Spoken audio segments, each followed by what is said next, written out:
Hello students, आज की class में आपका स्वागत है।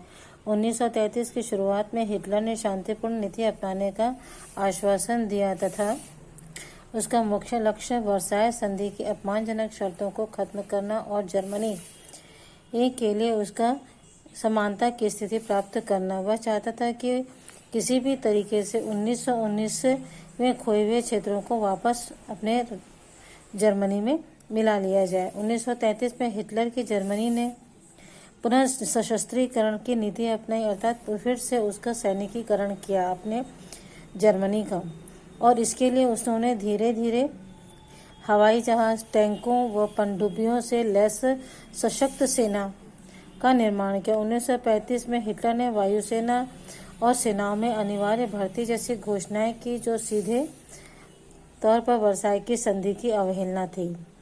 1935 की सार घाटी का जनमत संग्रह द्वारा जर्मनी में मिला लिया गया था और 1936 में जर्मन के सैनिकों ने राइनलैंड पर पुनः अधिकार कर लिया। 1919 में जब प्रथम विश्व युद्ध समाप्त हुआ था बच्चों, उस समय वर्साय की संधि के द्वारा जर्मनी के अधिकांश क्षेत्रों दूसरे देशों को दे दिए गए थे, जैसे लॉरेंस और अल्सास नामक स्थान फ्रांस को दे दिए गए, डेंजिंग पट्टी पोलैंड को दे दी गई और जर्मनी के उपनिवेशों को स्वतंत्र देशों ने आपस में बांट लिया था। इस प्रकार का जो उनका अपमान हुआ था, उस स्थिति को वापस प्राप्त करना चाहते थे।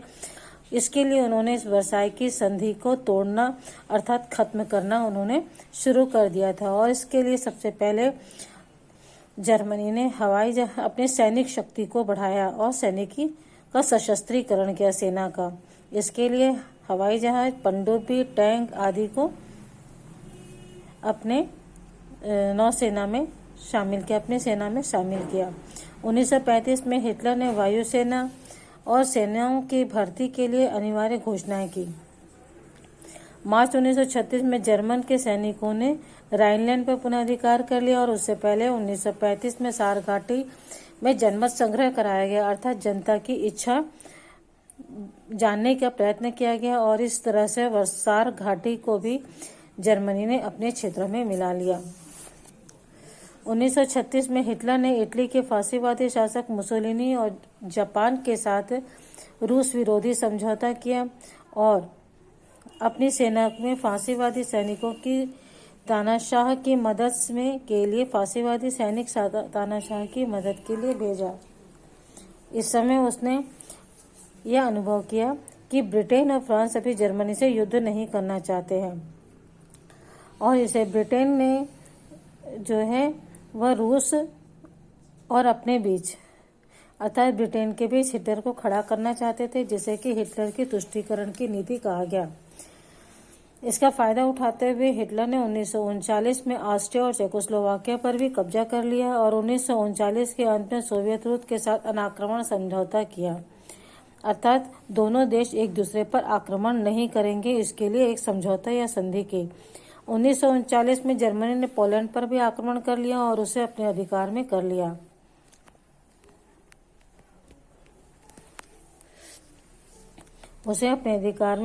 और उसके पश्चात उन्होंने पोलैंड के लोगों के साथ जो अमानवीय व्यवहार किया, उसे देखकर पूरा विश्व स्तब्ध हो गया, अर्थात आश्चर्यचकित रह गया कि पोलैंड के समर्पण करने के बाद जर्मनी ने पोलैंड के अधिकांश यहूदी, बुद्धिजीवी और अभिजात्य वर्ग के लोगों को और शिक्षकों को चुन चुनकर मार डाला, क्योंकि वह नहीं चाहता था कि पोलैंड को किसी भी प्रकार का कोई नेतृत्व दे जिससे कि पोलैंड फिर से एक सशक्त स्थिति में आ सके। उसने पोलैंड के किसानों को उनके गांवों से निकालकर शिविरों में रखा और उसके पश्चात उन्हें दासों की तरह बेच डाला गया और उनके गांवों में जर्मन लोगों को बसाया। इस तरह से जीते हुए अपने देश के साथ उसके अमानवीय व्यवहार को देख करके लोग पूरे विश्व दंग रह गया था। हिटलर ने यह कहा कि जर्मन लोगों को सांस लेने के लिए और पनपने के लिए जगह की जरूरत है, जिसे हासिल करने के लिए पूर्वी यूरोप के लोगों का सफाया आवश्यक है और उनकी जमीन पर कब्जा करना होगा। उसका कहना था कि जर्मन गैर जर्मन लोग जो हैं वह कमतर मनुष्य हैं और वह गुलाम बनने के ही लायक है, और इसी सिद्धांत के आधार पर वह पूरे विश्व पर कब्जा करना चाहता था। अर्थात हिटलर को यह लगता था कि पूरे विश्व के लोग जो हैं वह जर्मन नस्ल से नीची जात के हैं, नीची नस्ल के लोग हैं, और जर्मन नस्ल जो है सबसे उच्च नस्ल की है और सभी पर उनका शासन करने का अधिकार है।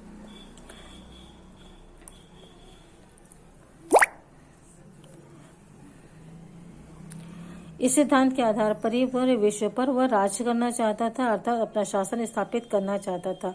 हिटलर ने जर्मन लोगों को आश्वासन दिया कि जब वे दूसरे देशों पर कब्जा करेंगे तो उन देशों की संपदा अर्थात संपत्ति का दोहन कर पाएंगे और इससे उनका जीवन स्तर जो है बेहतर बनेगा। और उन्होंने सैनिकों से कहा कि यदि दूसरे देशों के लोगों कमतर मनुष्य हैं जो जर्मन नस्ल के आगे टिक नहीं पाएंगे और जल्दी ही हार मान जाएंगे। इस पूरे वृत्तांत का सार इतना ही है बच्चों कि हिटलर जो है जर्मन को सबसे अधिक शक्तिशाली और जर्मन नस्ल को सर्वश्रेष्ठ समझता था। इस बीच 1939 में ही पोलैंड के समर्थन में ब्रिटेन और फ्रांस ने 1939 में ही जर्मनी के विरुद्ध युद्ध की घोषणा कर दी और इस कदम ने दूसरे विश्व युद्ध का रूप धारण कर लिया। जर्मन ने तेज रणनीति के चलते उत्तरी यूरोप और फ्रांस पर अपना अधिकार जमा लिया और जर्मन सेनाओं ने अफ्रीका में प्रवेश करके ब्रिटेन के उपनिवेशों को अपने अधीन कर लिया। इस बीच इटली और जापान भी युद्ध के समर्थन में कूद पड़े और उनके ये तीनों देश मिलकर धुरी राष्ट्र कहलाए। कौन कौन से? जर्मनी, इटली और जापान, ये तीनों देश मिलकर के धुरी राष्ट्र कहलाए। इसी बीच 1941 में जापान ने संयुक्त राज्य अमेरिका पर हमला कर दिया और जर्मनी ने रूस पर। इस तरह दोनों देशों के युद्ध में प्रवेश से, रूस और अमेरिका के प्रवेश से विश्व युद्ध को निर्णायक मोड़ मिला।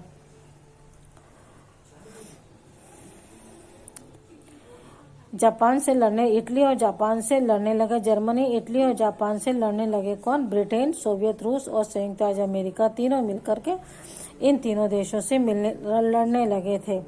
अभी संयुक्त राज्य अमेरिका, सोवियत रूस और ब्रिटेन, ये तीनों देश मिलकर के मित्र राष्ट्र कहलाए। ब्रिटेन, सोवियत रूस, संयुक्त राज्य अमेरिका, फ्रांस और जर्मन विरोधी देश मिलकर के संयुक्त राष्ट्र या मित्र राष्ट्र कहलाए। आगे चलकर इन्होंने ही संयुक्त राष्ट्र संघ की स्थापना के उद्देश्य से धुरी राष्ट्रों को हराना, इस संयुक्त राष्ट्र संघ की स्थापना की, जिसका कि मुख्य उद्देश्य था धुरी राष्ट्रों को हराना। प्रारंभ में सोवियत रूस जर्मनी पर हमले के लिए तैयार नहीं था, जर्मनी के हमले के लिए तैयार नहीं था, इससे वह लगातार पीछे हटना पड़ा। लेकिन 1942 और 43 में स्टालिनग्राद नामक शहर में हिटलर ने विश्व विजयी सेना को पहली बार हार का सामना करना पड़ा। जैसे ही स्टालिनग्राद नामक रूस के शहर में हिटलर की सेना पहुंची तो वहां उसे हार का सामना करना पड़ा और अपनी हार होते देख करके हिटलर ने आत्महत्या कर ली। दूसरी ओर 1942 में दूसरी ओर अमेरिका और ब्रिटेन ने मिलकर फ्रांस को आज़ाद कराने में लग गए और वे धीरे धीरे बर्लिन की ओर बढ़े। इस बीच इटली की भी हार हुई और मुसोलिनी ने भी आत्महत्या कर ली। इस प्रकार दोनों तानाशाह शासकों ने, हिटलर और मुसोलिनी दोनों ने आत्महत्या कर ली और बर्लिन पर अमेरिका की जीत हुई।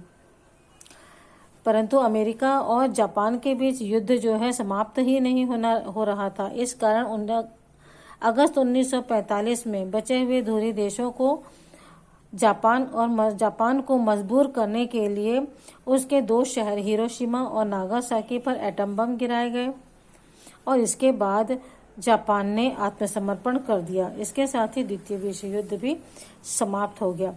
यह युद्ध जो था सबसे अधिक विनाशकारी युद्ध था। इस युद्ध में क्रूर युद्ध नहीं देखा होगा। इस युद्ध से अधिक विनाशकारी और क्रूर युद्ध आज तक नहीं हुआ होगा। इसका प्रमुख कारण था एक और हिटलर और दूसरी ओर जापानी सेनाओं की अमानवीयता और क्रूरता की मिसालें स्थापित की तो दूसरी ओर निहत्थे नागरिकों पर गिराए गए एटम बम के प्रभाव से विश्व मानस को हिला दिया था। आपने इस पाठ में पढ़ा था बच्चों कि हिटलर ने किस प्रकार से अमानवीय कृत्य करके लोगों को मारा, उनकी हत्याएं की। और दूसरी ओर विश्व युद्ध के समाप्त करने के लिए निहत्थे नागरिकों पर एटम बम गिराए गए। यह सबसे अधिक अमानवीय कृत्य था जिसने पूरे विश्व को हिलाकर रख दिया था। इस युद्ध में 225 लाख सैनिक मारे गए थे और लगभग इसके दुगुने अर्थात 500 लाख सामान्य नागरिक मारे गए, जिसमें होलोकास्ट के नाम पर 60 लाख